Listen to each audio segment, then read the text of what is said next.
कहानी एक रहस्यमय कैदी रूस की जेल में आगमन से शुरू होती है। उसका सेलमेट तब चौंक जाता है जब वह कहता है कि वह कुछ दिन रहेगा। वहां सभी लोग जीवन की सजा काट रहे हैं, लेकिन कैदी जोर देकर कहता है कि यह केवल एक प्रतियोगिता है। कुछ दिन बाद दो गुंडे उसे डराने की कोशिश करते हैं, पर यह आसान नहीं। वह सेमियो में ले जाया जाता है। सेमियन कॉर्नी, जो माफिया का नेता है, अपनी गैंग का संचालन करता है। युवक कहता है कि उसका नाम क्रेवेन है और वह एक शिकार करने वाला है। सेमियन इस बयान से थोड़ा परेशान होता है और कहता है कि प्रसिद्ध शिकारी केवल एक किंवदंती है, लेकिन फिर क्रेवेन ऐसा नहीं है और अकेले ही उसके सभी लोगों को हरा देता है। एक दांत के साथ टाइगर की खाल से निकालता वह सेमियन के साथ लड़ाई खत्म करता है। गार्ड क्रेवेन आता है, हमला करता है और जेल की दीवार पर चढ़ना शुरू कर देता है। बहुत फुर्तीला, वह आसानी से लोहे की सलाखों को तोड़ देता है और फिर बिना चोटिल हुए छत से कूद जाता है। सेलमेट अपनी भागने पर गर्व महसूस करता है और गार्डिनी उसे गोली से छूने में असफल रहता है। क्रेवेन जेल की दीवार पर चढ़ता है और बर्फीले तूफान में भागता है, जहां एक विमान इंतजार कर रहा है। जब वह अपना नकली टैटू हटा रहा होता है, गार्डिनी असली टैटू वाले शरीर को पाते हैं और यह पता लगाते हैं कि भगोड़ा जानबूझकर इन्फिल्ट्रेट हुआ था, उस कैदी की जगह ले ली थी। फिर कहानी 16 साल पीछे लौटती है। न्यूयॉर्क सिटी में भाई सरगेई और डिमित्री क्राविनोव अभी भी अपनी मां का शोक मना रहे हैं जब उनके पिता अचानक स्कूल से उन्हें लेने आते हैं। निकोलाई एक कुख्यात अपराधी है जो अपने बेटों के साथ ठंडे और कठोर तरीके से पेश आता है। उनकी मां ने अपनी जान ले ली क्योंकि वह बहुत कमजोर थी। वह उन्हें चेतावनी देता है कि कोई अंतिम संस्कार नहीं होगा। माजा एक हैंगर में पानी रोकती है और निकोलाई उन्हें बताता है कि वे शेरों का शिकार करने जाएंगे ताकि लड़के सच्चे पुरुष बनना सीख सकें। सच्चे। इस बीच तंजानिया में युवा कैलिप्सो टैरोट कार्ड पढ़ना सीख रही है। उसकी दादी भविष्यवाणी करती है कि लड़की जल्द ही एक दुर्घटना की गवाह बनेगी और उसे एक रहस्यमय औषधि देती है, उपचारात्मक शक्तियों के साथ। अविश्वसनीय। निकोलाई पास में सरगेई को सिखाता है कि जानवरों को इंसान से डरना चाहिए क्योंकि इंसान सबसे बड़ा शिकारी है। वह डिमित्री की कमजोरी से निराश है और सभी के सामने उस पर चिल्लाता है। रात में लड़के अपने पिता के स्पष्ट पक्षपात के बारे में चर्चा करते हैं और हम यह जान लेते हैं कि डिमित्री सरगेई की तरह एक वैध बेटा नहीं है। बाहर विषय एक प्रसिद्ध शेर है जिसे झार कहा जाता है, जो क्षेत्र में कई मौतों का जिम्मेदार है, जो अब निकोलाई का मुख्य लक्ष्य है। दूसरे दिन एक व्यवसायी जिसका नाम है एलेक्सी शिकार के दौरान निकोलाई से संपर्क करता है, एक साझेदारी के प्रस्ताव के साथ, उसकी नाजुक सेहत का मजाक उड़ाते हुए। निकोलाई उसे अपमानित करता है और कहता है वह कमजोर है, उसके पास परिवार को देने के लिए कुछ नहीं है। क्राविनोव सरगेई और डिमित्री समूह के साथ तालमेल रखने के लिए बहुत कम प्रयास करते हैं क्योंकि वे केवल यह चाहते हैं कि यात्रा खत्म हो जाए। तभी प्रसिद्ध शेर लियो उनके सामने आता है और सरगेई को उस जानवर के साथ एक खास संबंध महसूस होता है। शिकार निकोलाई की गोली से बाधित होता है जिससे शेर की गुस्सा भड़क उठता है। जार हमला करता है और सरगेई के रक्सैक को काटता है, लड़के को खींचते हुए। उसी समय कैलिप्सो का पिता जिराफ की तस्वीरें ले रहा है। जब उसे एहसास होता है कि भाई दूर चले गए हैं, कमजोर दहाड़ से हटती है। वह शेर को देखता है जो सरगेई को छोड़ रहा है। उसे कुछ गोलियों से चोट लगी है। एक बिल्लियों के खून की एक बूंद लड़के के एक घाव पर गिरती है इससे पहले कि शेर वहां से चला जाए। जब कैलिप्सो उसे औषधि की कुछ खुराक देती है, सरगेई बेहोश हो जाता है, लेकिन हम देखते हैं कि उसके अंदर कुछ अलौकिक हो रहा है। आपका विचार? प्रकृति के चित्रों से भरा हुआ, जबकि एक महिला की आवाज एक जादू पड़ती है, प्रकृति की शक्ति को बुलाते हुए। कैलिप्सो उसके पास टैरो कार्ड छोड़ देती है। जब बचाव दल उसे लेने आता है तो सरगेई अस्पताल चला जाता है। डॉक्टर मृत घोषित करते हैं। वह चमत्कारी सुधार में आंखें खोलता है। सोच चाहता है। निकोलाई बेटों को इंग्लैंड के क्यूरिक ले जाता है जहां सरगेई पत्र पाता है। वह माँ से अपनी कार्रवाई के लिए जिम्मेदारी जानती है और उनसे विनती करती है कि वे उसके पिता की तरह न बने। उसके तुरंत बाद निकोलाई घोषणा करता है कि डिमित्री अकेले न्यूयॉर्क सिटी में स्कूल लौटेगा। सरगेई उसके साथ रहेगा, वह अपराध की दुनिया में उसके सीख सके। फिर निकोलाई शेर का सिर दीवार पर ट्रॉफी के रूप में दिखाता है। गुस्से सरगेई अपने कमरे बंद हो जाता है और रात भागने फैसला करता है। रात भागने के दौरान वह फिसलकर दूसरी मंजिल पर गिर जाता है, लेकिन उसकी तेज प्रतिक्रियाएं उसे सुरक्षित रूप से उतरने में मदद करती हैं। जब डिमित्री आता है, वह अपने भाई से विनती करता है कि वह पीछे न छोड़े। अलगाव के लिए अफसोस के बावजूद सरगेई कहता है कि उसे जाना होगा क्योंकि वह कुछ अज्ञात अनुभव कर रहा है। एक अवैध तरीके से एक नाव पर सरगेई पूर्वी रूस पहुंचता है। उसकी इंद्रियां बेहद तेज बनी रहती हैं और जानवरों के साथ उसका विशेष संबंध उसे एक झुंड द्वारा कुचले जाने से बचाता है। वह विशाल जगह पर पहुंचता है जहां वह अपनी मां के साथ कैंपिंग करता था और अपनी क्षमताओं का परीक्षण करने लगता है। नई सीमाएं। वह यह पता लगाता है कि वह दौड़ सकता है, कूद सकता है और चढ़ सकता है। उसने अनेक जानवरों की क्षमताओं को हासिल कर लिया हो। एक जानवर जंगल में क्या देख रहा है, सरगेई जानवर को भागने देता है, लेकिन तुरंत ही उसे सुनता है। एक गोली चलती है और वह दो शिकारी देखकर बढ़ता है कई जानवरों को। शिकारी हथियारबंद है और उसे जाने के लिए कहते हैं, लेकिन सरगेई जमीन से एक चाकू उठाता है और अब यह उसके लिए काफी है। पहले व्यक्ति को सीधे माथे पर मारकर वह अपने हाथों से काम खत्म करता है और अपनी सारी गुस्से को बाहर निकालने का मौका लेता है। अपनी जीत। वह जल्द ही एक और वाहन देखता है जिसमें सशस्त्र पुरुष हैं और उसे एहसास होता है कि उसका काम शुरू हुआ है। धीरे धीरे सरगेई अपराधियों का शिकारी बन जाता है और अपना नाम क्रेवेन रख लेता है, लेकिन वह अपने साथ टैरो कार्ड रखता है और अभी भी रूस में एकांत में जीता है। उसका अगला लक्ष्य आंद्रे है, जो जानवरों के सींगों की तस्करी करने की कोशिश कर रहा है और हंसता है। जब युवा उसका रास्ता रोकता है, आंद्रे देखता है कि वे 6 हैं 1 के खिलाफ, लेकिन क्रेवेन कहता है कि यह संख्या बदलने वाली है। जब वाहन आगे बढ़ता है वह नीचे से गुजरता है, पीछे चढ़ता है और कुछ सेकंड में चारों सवारों को खत्म कर देता है। आंद्रे अपने एकमात्र विश्वसनीय आदमी के साथ दूसरे वाहन में भागता है रहा, लेकिन यह क्रेवेन को रजिस्ट्रेशन नंबर पर ध्यान देने से नहीं रोकता। लंदन पहुंचने पर आंद्रे अपने बॉस को झूठी व्याख्या करता है, ये कहते हुए कि सब कुछ सुलझ गया है, उसने न्यायाधीश को खत्म कर दिया है। तब वह यह जानता है कि बॉस मर चुका है और उसकी जगह कुर्सी पर क्रेवेन बैठा है। वह आंद्रे का नाम सूची से हटा देता है जब वह उसे अपने साथी के साथ दीवार पर चिपका देता है। कालिप्सो भी लंदन में है, जहां वह वकील के रूप में काम कर रही है। टोसीएमआई ने एक सहयोगी खो दिया है जो सेमियन किरनी द्वारा हुए हमले का शिकार बना।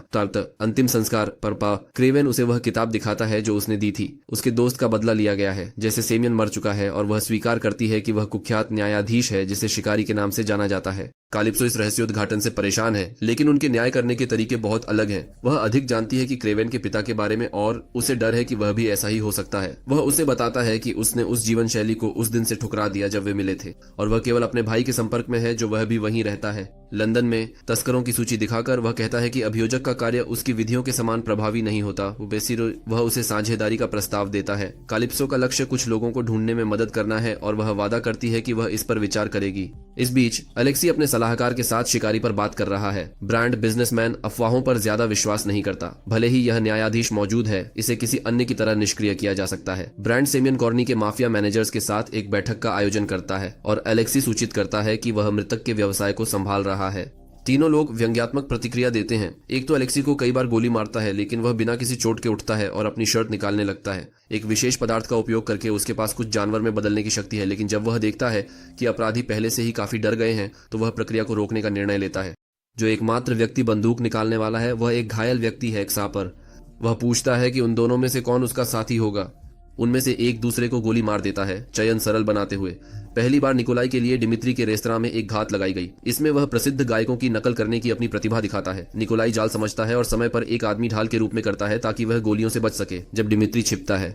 ब्रांड अलेक्सी को सूचित करता है कि हमला सफल रहा है और वे प्रतिकूल माफिया से छुटकारा नहीं पाए हैं। खबरें बुरी नहीं हैं। एक अनाम सहयोगी के कारण ब्रेंड को एक फाइल मिली है जो शिकारी की पहचान सर्गेई क्राविनोव के रूप में करती है। तब अलेक्सी एक आदमी से संपर्क करने का निर्णय लेता है जिसे बाहरी व्यक्ति जाना जाता है, जो सालों से शिकारी की तलाश कर रहा है। बाहरी व्यक्ति रूस में एक जेल में जांच करने जाता है और जब एक गार्ड प्रकट होता है उसके पास विशेष शक्तियां हैं। उसे हिप्नोटाइज करने के बाद बाहरी व्यक्ति उसकी बंदूक ले लेता है और उसे खत्म करने इसका उपयोग करता है। डिमित्री के जन्मदिन पर क्रावेन को अपने पिता की कंपनी को रात के खाने में सहन करना पड़ता है। उत्सव के बाद डिमित्री अपने भाई से कहता है कि वह उसे उस रात जाने के लिए माफ करता है। सोफे पर सोने में असमर्थ क्रावेन घास पर अधिक आरामदायक महसूस करता है। जब वह सुबह पेंट हाउस में लौटता है तो उसे पता चलता है कि डिमित्री का अपहरण कर लिया गया है।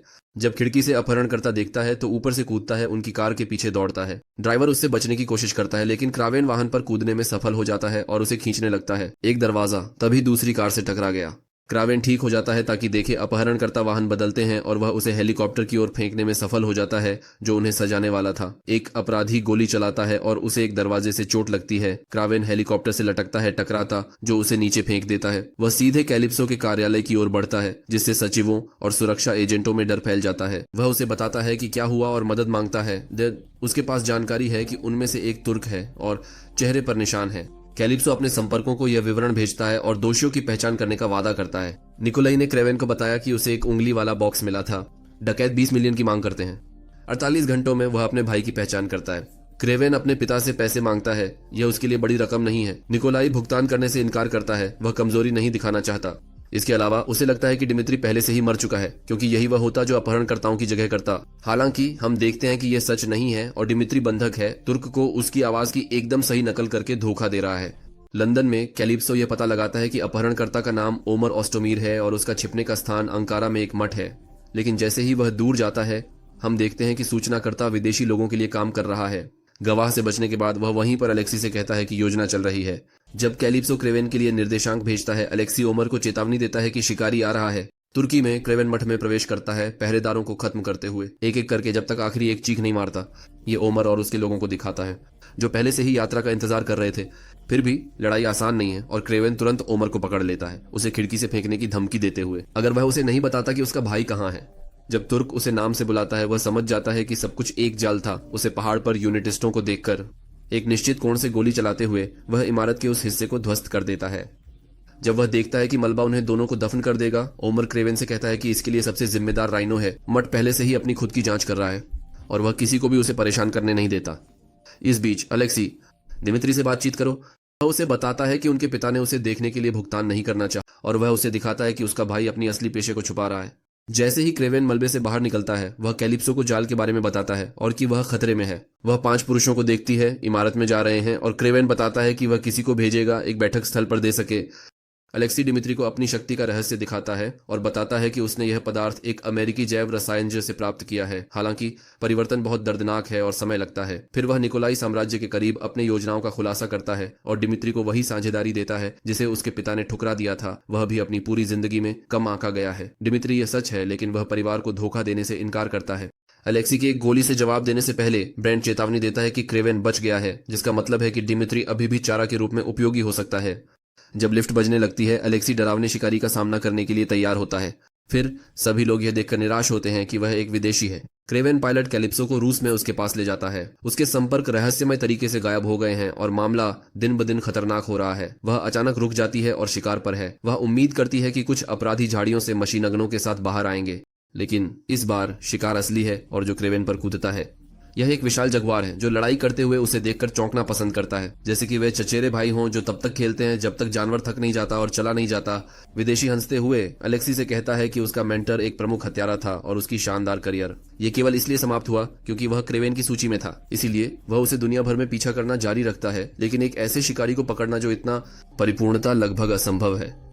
अब उसके पास यह करने का एक असली मौका है, क्योंकि क्रेवेन की एकमात्र कमजोरी उसका भाई है। इसके अलावा विदेशी द्वारा मठ में पाए गए जहरीले तीर मटर से बने हैं, जो केवल रूस के एक विशेष क्षेत्र में उगता है। इस प्रकार शिकारी की छिपने की जगह का विकास करता है। उसी समय कैलिप्सो और क्रेवेन भी जादुई चीजों और औषधियों के बारे में चर्चा कर रहे हैं। बोतल में क्या था जिसने जीवन बदला, पर वह नहीं जानती, और उसकी दादी वह मर गई इससे पहले कि वह और बता सके। वह कहती है कि वह दिमित्री को बचाने में उसकी मदद करना जारी रखेगी, लेकिन क्रेवेन की जीवन शैली और इसके आध्यात्मिक परिणामों के बारे में उसे संदेह है। क्रेवेन मजाक में कर्मा उसे पकड़ नहीं पाएगा क्योंकि उसकी गति तेज होगी, लेकिन उसे नहीं पता दुश्मन रास्ते में है। अलेक्सी का हथियार तीर चलाने वाला है। शिकार में जहर इंजेक्ट करता है जिससे पीड़ित में आतंक फैलता और शरीर को लकवाग्रस्त कर देता है। अलेक्सी दिमित्री को उस नंबर पर कॉल करने कहता है जो उसके पास उसके भाई के लिए है। जब क्रेवेन जवाब देता है, अलेक्सी माफिया साझेदारी की पेशकश करता है और ये देखकर परेशान होता है कि दूसरा पहले ही फोन काट चुका है। हम फिर सुनते हैं क्रेवेन के छिपने की जगह पर कई वाहन पहुंचते हैं और सशस्त्र अलेक्सी उसे शिकार करने बिखर जाता है। जगुआर द्वारा चौंकाए गए अपराधी समझ जाते हैं कि दिमित्री बचकर निकल गया है, जबकि वह पहले ही दूर जा चुका है। इसके अलावा वह क्षेत्र जालों और रहस्यों से भरा हुआ है जिन्हें केवल क्रेवेन जानता है। इसका फायदा उठाते हुए वह भाड़े के सैनिकों पर हमला करना शुरू कर देता है, जबकि वे जंगल में और गहराई में जाते हैं, अपने लोगों की चीखें सुनते हैं। एलेक्सी शौकिया व्यवहार पर दुखी है और ब्रेंट को आदेश देता है हवाई हमला। जंगल में आग फैलने पर क्रेवेन विस्फोटों से बचता है, जब तक कुछ उसकी त्वचा को चीरता है और उसके मन को भयानक दृष्टियों से भर देता है। यह विदेशी हथियार का प्रभाव है जो केवल कुछ मीटर की दूरी पर है। क्रेवेन उसे हमला करता है, लेकिन वह अपनी शक्तियों का उपयोग कर 2 बार वार करता है। क्रेवेन महसूस करता है कि जहर उसे लकवाग्रस्त कर रहा है। विदेशी इसका फायदा उठाकर उसे मारने की कोशिश करता है। सहयोगी अलग हो जाते हैं जब वह दबाव डालने वाला यह उन्हें बताता है कि शिकारी हार गया है, लेकिन उन्हें आदेश देता है दिमित्री को खोजने के लिए। जैसे ही वे जाते हैं, अजनबी अपने भोजन का स्वाद लेने के लिए 3 तक गिनता है, बदला। लेकिन जब वह 2 पर पहुंचता है, कैलिप्सो उसकी बाईं आंख में तीर मारता है। वह क्रेवेन को छिपाई औषधि देता है। जब दिमित्री को पकड़ लिया जाता है, ब्रेंट उसे एलेक्सी के पास ले जाता है और कहता है कि वह क्रेवेन रास्ते में मर चुका है। वापसी कॉर्नवॉल भैंसों के झुंड द्वारा हमला किया जाता है। ये उसके भाई का हाथ जानकर दिमित्री मुस्कुराता है और अपनी बेल्ट कस लेता है। गाड़ी पलटने और क्रेवेन फिर से आता है। एलेक्सी रूपांतरण पूरा करता है और अपने गैंडे के रूप में बदल जाता है। क्रेवेन गैंडे को सड़क पर धकेलता है जहां एक वाहन उनकी ओर आ रहा है। यह अपनी सींग से गाड़ी को पकड़ता है और हवा में उठाकर जमीन पर पटकता है, पलटते हुए। लड़ाई जारी रहती है और क्रेवेन को एहसास होता है कि जब वह ब्लेड से हमला करता है तो कुछ भी उसे भेद नहीं पाता। एलामाइट के घने जंगल में वह अपनी विशाल शक्ति का उपयोग करने की कोशिश करता है, लेकिन एलेक्सी का विशाल रूपांतरित शरीर एक कठिन चुनौती है। इसलिए वह उसे शब्दों से पोषण देने का निर्णय लेता है और कहता है कि उसके पिता सही थे। एलेक्सी एक महान व्यक्ति रहा है। गुस्सा क्षणिक राक्षस का ध्यान भटकाता है और क्रेवेन उसे उसके कमजोर बिंदु पर वार करता है। वह उसे पदार्थ का इंजेक्शन लगाता था। यह उसे इतना कमजोर कर देता है कि क्रेवेन अपनी बढ़त फिर से हासिल कर सके। उसे एक रस्सी से बांधकर और दूसरी तरफ एक भैंस से लटका देता है। एक झटके के साथ गैंडा गिर जाता है। झुंड द्वारा कुचला गया और क्रेवेन उससे पूछता है उसकी पहचान के बारे में क्या बताया गया, और वह बस ये कहता है कि एक शिकारी की तरह उसे वह देखना चाहिए जो उसके सामने है। जब दिमित्री एक हथियार के साथ करीब आता है, क्रेवेन उसे हत्यारा बनने देता है। गैंडा अंततः मर जाता है बिना किसी के हस्तक्षेप के। अपनी अंतिम शब्दों में कहता है कि वह कभी भी इस परिवार को नहीं जानना चाहता था। सब कुछ सोचते हुए क्रेवेन अपने पिता को खोजता है और उसे सच्चाई बताने के लिए कहता है। निकोलाई हमेशा जानता था कि वह शिकारी है, गर्व करता था। जब वह लोगों का शिकार कर रहा था, क्रेवेन एक अजेय शिकारी है। वे उसे कमजोर करने निकोलाई ने उसके लिए यही चाहा। जब गैंडे ने उसके व्यवसायों को धमकी देना शुरू किया, उसने शिकारी की पहचान को उजागर करने वाले फाइलें सौंप दी। बेटा दुश्मन को हराएगा। क्रेवेन कहता है उसने डिमित्री की जान खतरे में डाली, पर पिता कहते हैं उन्हें बेटे की क्षमताओं पर भरोसा था कि वह भाई को बचा सके। निकोलाई उम्मीद करता है यह परिवार को फिर से जोड़ेगा और क्रेवेन अंततः उत्तराधिकारी की भूमिका देखेगा। इसके बजाय क्रेवेन चला जाता है, अपनी सेना से ली गई गोला बारूद को फेंकता है बिना उसकी जानकारी के। भालू बच्चा आने लगता है निकोलाई, बचाव करने का कोई रास्ता नहीं। 1 साल बाद क्रेवेन डिमित्री के रेस्तरां में अपने जन्मदिन को फिर से मनाने के लिए जाता है। उसका भाई कहता है कि वह आघात से उबर गया है और उससे वह फिर से जन्मा है, एक अमेरिकी जैव रसायनज्ञ से मुलाकात की जिसने उसे बदल दिया। रेवा अपने पिता के कुछ ग्राहकों को पहचानती है जब वे डिमित्री से बात करने आते हैं और उसे एहसास होता है कि उसके भाई ने परिवार व्यवसाय जारी रखने का फैसला किया है। उसकी नाराजगी, डिमित्री उसे पाखंडी कहता है और कहता है कि वह निकोलाई जैसा है सब, क्योंकि दोनों ट्रॉफियों में लगे हैं। क्रेवेन उसका पीछा करता है और देखकर डर जाता है कि वह अचानक अपना रूप बदल रहा है, ऐसा चेहरा धारण करते हुए जो बिल्कुल उसके जैसा दिखता है। डिमित्री आवाज की नकल सीख चुका था, कुछ भी उसे दूसरों के रूप में पेश होने से नहीं रोक सकता। एलेक्सेई और निकोलाई के परिदृश्य से बाहर होने के साथ यही उसे अपराध का राजा बनने के लिए चाहिए, सबसे शक्तिशाली भाई बनकर। टूटी हुई दिल के साथ क्रेवेन घर जाता है और अपने पिता से एक उपहार पाता है। यह एक जानवर की फर की कोट है और एक पत्र है जिसमें निकोलाई उसे शिकार जारी रखने के लिए प्रोत्साहित करता है।